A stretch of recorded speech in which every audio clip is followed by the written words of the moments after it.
ang amo ang Ng? mga aso. Sisa. Sino. Nino. Oh. Sino daw yung amo ng mga aso? Ano pangalan? Sisa. Si Sisa ba? Ay, Oh, tinan mo natin. Oh. Sino? Sam.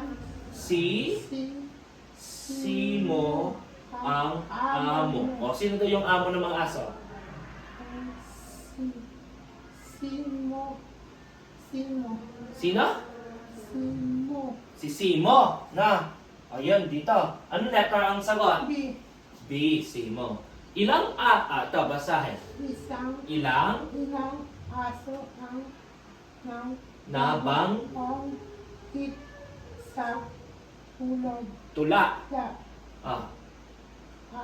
Isa. A, Isa. B, B. Dalawa. C, Tatlo. tatlo. O, ilan daw ang aso? Dalawa. Dalawa ba? Ilan ang aso? Si Ami ang aso. Si Mimi ang aso. O, ilan sila? Dalawa. Dalawa. Sino sila? Ami at Mi. Mimi. Mi. Ayan, dalawa.